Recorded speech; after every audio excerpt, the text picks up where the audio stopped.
우리 김유신 장군, 그 삼국통일의 주역 중에 한 사람이었던 김유신 장군 우리가 잘 알지요.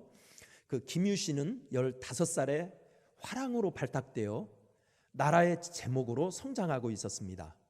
삼국사기에 의하면 17제 세던 해에 고구려 백제 말갈이 국경을 침범하는 것을 분개하여 홀로 석굴에 들어가서 하늘에 적국이 무도하여 승량이야 범이 되어 우리 땅을 침략하여 근심하게 하니 나는 하늘난 미약한 신하지만 재주와 힘을 헤아리지 마시고 하늘은 굽어 살펴 나에게 화란을 무찌를 능력을 주십시오 라고 맹세할 정도로 의기탱천하였습니다.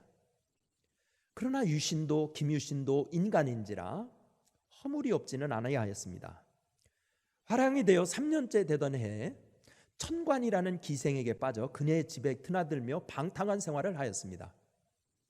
이를 알아차린 어머니 만명 부인은 유신을 호되게 꾸짖었습니다.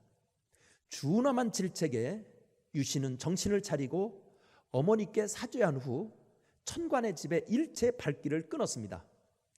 그러던 어느 날 술에 취하여 말에 몸을 맡긴 채 귀개하게 되었는데 말은 평소 익은 발길을 따라 천관의 집으로 갔습니다. 잠에서 깬 유신은 차고 있던 보검을 뽑아 가차없이 사랑하는 말을 목을 베는 결단을 보였습니다. 결국 그는 삼국통일의 주역이 될 수 있었습니다.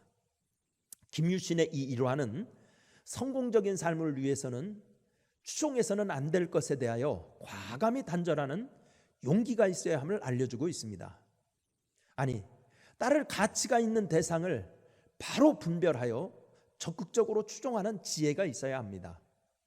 오늘 본문의 빌립 집사가 이를 잘 알려주고 있습니다. 사도행전 8장의 배경은 초대교회가 극심한 핍박 중에 있었음을 알 수 있습니다. 그렇게 암담한 환경 속에서도 빌립의 사마리아 전도 사역은 놀라운 승리와 성공을 이루고 있었습니다.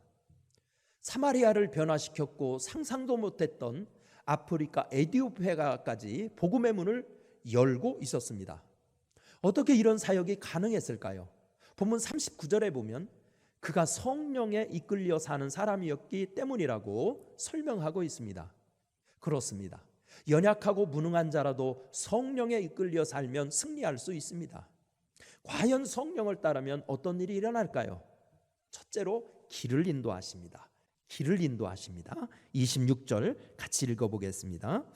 주의 사자가 빌립에게 말하여 이르되 일어나서 남쪽으로 향하여 예루살렘에서 가사로 내려가는 길까지 가라 하니 그 길은 광야라. 아멘. 성경에서는 성도들을 비유하는 상징 언어들이 많습니다. 가장 대표적인 비유가 양입니다. 양. 왜 양에 비유했을까? 필립 켈러라는 분이 있는데요. 이 필립 켈러는 그가 쓴 책 목자가 본 시편 23편이라는 책이 있습니다. 그 책에 보면 양은 지독한 근시여서 길을 자주 잃어버리는 습성 때문일 것이라고 했습니다. 맞습니다. 과연 우리 중에 누가 앞길을 다 안다고 할 수 있겠습니까? 길을 모르기에 답답하고 괴로운 것 아니겠습니까?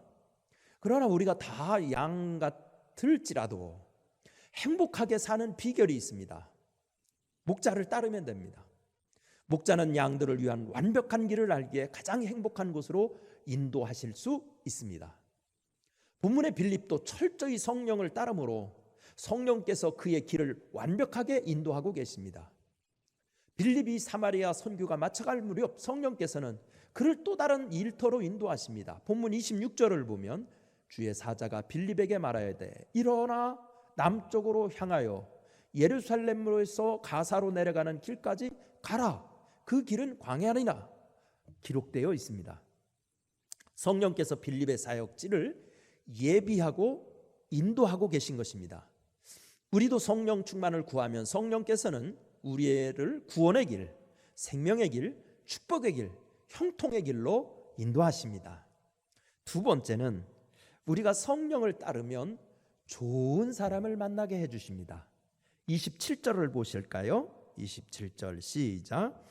일어나 가서 보니 에디오피아 사람 곧 에디오피아 여왕 간다게의 모든 국고를 맡은 관리인 네시가 예배하러 예루살렘에 왔다가. 아멘. 우리가 복된 삶을 영위하려면 만남의 축복이 있어야 합니다. 가룟 유다 같은 사람을 만나면 배신의 아픔에 고생하게 됩니다. 사월왕 같은 사람을 만나면 온 백성이 그 완고함 때문에 피폐해지는 환난도 겪게 됩니다. 그러나 요셉 같은 사람을 만나면 덩달아 온 집이 복을 받고, 예수님을 만나면 갈릴리 바닷가의 촌부들도 교회의 위대한 기둥 같은 일꾼이 됩니다.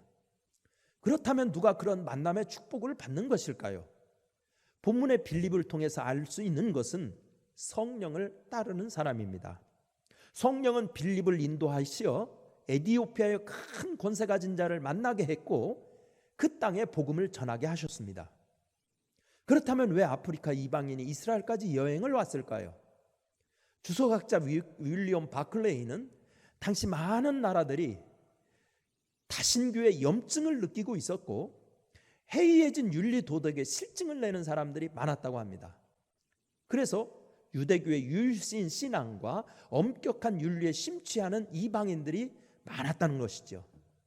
아마도 에디오피아의 내시는 유대교로 개종하여 안식을 찾으려고 했던 것 같습니다. 어찌됐든 성령은 마음을 활짝 열려 있는 사람, 그런 사람은 좋은 사람을 만나게 해서 이방 먼 곳에까지 복음을 전할 신비한 길을 예비하셨던 것입니다. 이렇게 성령을 따르면 놀라운 만남을 허락해 주십니다. 여러분들도 성령을 따라서 삶을 사십시오. 그러면 하나님께서 믿음의 좋은 동반자도 만나게 하시고 믿음의 복된 길도 열어주시고, 그래서 우리를 주의 영광 드러내는 길로 인도하실 것입니다. 오늘도 성령의 인도하심을 구하시기 바랍니다. 기도하겠습니다. 은혜로우신 하나님, 우리는 내일 일도 모릅니다. 어느 길로 가야 할지, 누구를 만나야 할지 우리 생각대로 막 헤매다가 우리 인생이 더 고달파지는 경우가 허다합니다.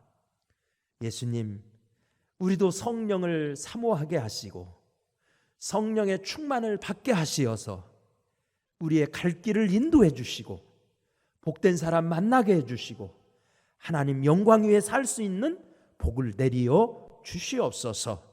사랑하는 목동교회 성도들에게 기도의 능력 주시옵소서. 예배의 능력 주시옵소서. 순수하고 열정적인 믿음 주셔서 하나님의 복의 복이 더해지는 축복을 경험케 하여 주옵소서. 예수님의 이름으로 기도드리옵나이다. 아멘.